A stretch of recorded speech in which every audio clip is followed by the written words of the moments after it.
Assalamualaikum Ustaz, ana baru hijrah dan mengenal sama. Apa itu Wahabi? Karena ana pernah lihat secara ustaz-ustaz lain bahwa Wahabi lebih berbahaya dari Syiah. Perkataan ini lebih berbahaya pula dari Syiah. Ya, perkataan bahwa Wahabi lebih berbahaya dari Syiah, lebih berbahaya dari Syiah itu sendiri. Karena perkataan ini lahirnya juga dari orang Syiah. Perkataan Wahabi lebih berbahaya dari Syiah datang dari orang Syiah. Karena memang dari awal, ya, dari awal orang-orang yang dicap sebagai Wahabi ini, tidak kompromi dengan Syiah. Dari awal, maka mereka menganggap sebagai busu-bubutan dari awal. Baru sekarang-sekarang aja nih sebagian kaum muslimin, ulama-ulama dunia sudah mulai pro kepada anti Syiah. Dulu hanya boleh dikatakan ulama-ulama yang disebut dalam tanda petik Wahabi itulah yang tidak mau menerima mazhab takrib baina sunnati wa Syiah, yaitu untuk mengawinkan mut'ah antara Syiah dan sunnah. Tidak mau ulama yang disebut Wahabi itu. Nah, sehingga mereka melancarkan serangan bahwa Wahabi itu paling berbahaya.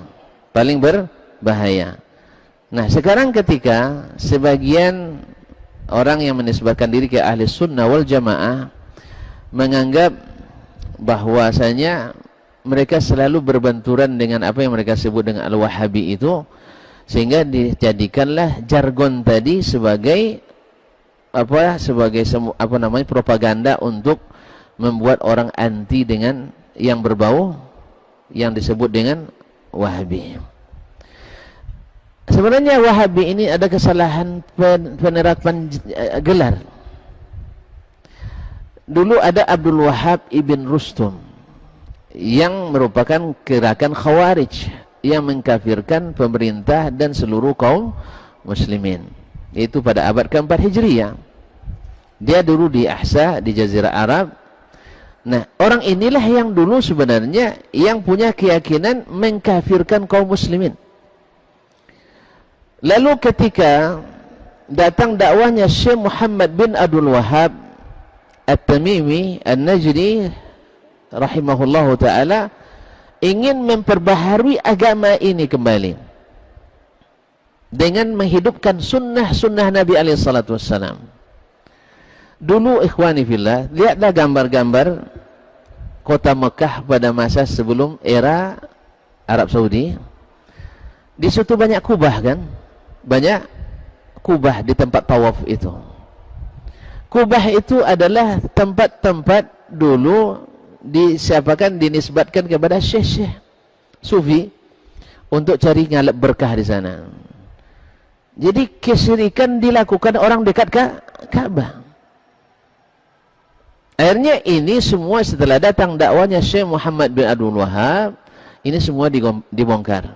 Pertama, jalan menuju kesyirikan. Orang cari berkah kepada benda, ke kubah, bukan cari berkah kepada Allah Subhanahu wa ta'ala. Padahal cari berkah itu kepada Allah. Kenapa tuan lebih yakin pula cari berkah ke kubur daripada kepada Allah Subhanahu wa ta'ala? Ini yang aneh itu tuan-tuan. Berkah itu sama Allah. Jelas? Nah, kenapa kita mati-matian untuk cari berkah kepada selain Allah Subhanahu wa ta'ala?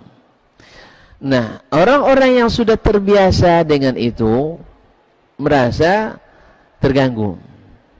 Padahal mereka dulu datang mungkin dari seluruh penjuru dunia, sudah dikirim pesan.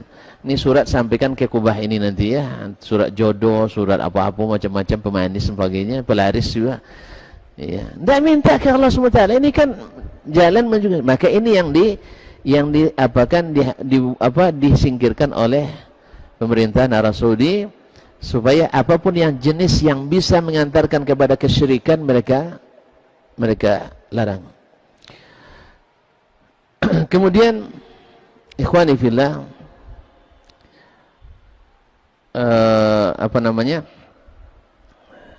kalau tidak dibuang tadi, bayangkan bagaimana orang tawaf sekarang. Bagaimana orang tawaf? Nah, mungkin. Adapun yang dinisbatkan bahwa orang Wahabi itu sangar-sangar, ya, atau selalu suka menyalahkan orang, atau dia sendiri yang benar, yang lain tidak benar.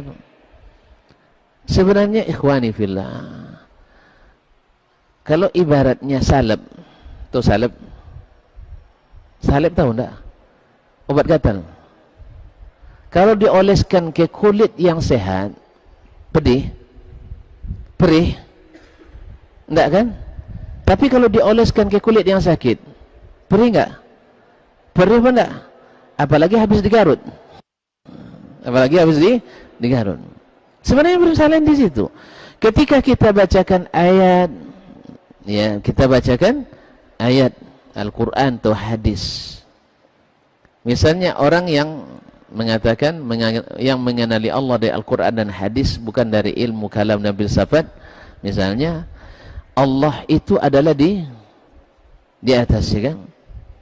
Ada masalah? Sebenarnya ada masalah. Ayat ini turun di sahabat, tak ada masalah. Di tabi'in, tak ada masalah. Imam-imam yang pun, tak ada masalah.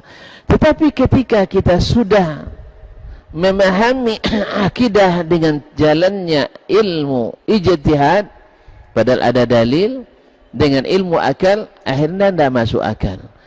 Ketika ini dibaca, tentu rasa tersalahkan. Merasa tersalahkan.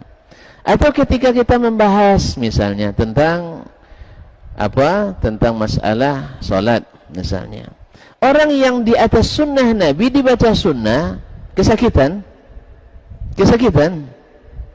Orang yang solatnya mengikuti solatnya Nabi dari wudhu sampai zikir dan tasbih, ketika orang membaca hadis-hadis tentang solat, tersinggung? Tidak tersinggung dia. Tapi bila seandainya dia melakukan solat berbeda dengan dia lakukan Nabi, ketika baca hadis Nabi, tersinggung? Tersinggung.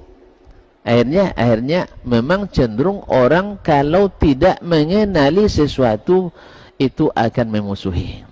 Nah, Syekh Muhammad bin Abdul Wahhab atau yang disebut dengan Wahabi ini awal mulanya adalah penjajah Inggris yang dulu memasyhurkan istilah Wahabi modern ini kepada orang-orang di India. Karena yang melawan penjajah Inggris di India dulu yang sangat mengandangkan jihad itu adalah orang-orang yang mereka sebut dengan Wahabi. Sehingga dibuatlah orang anti dengan Wahabi itu. Allahul musta'an.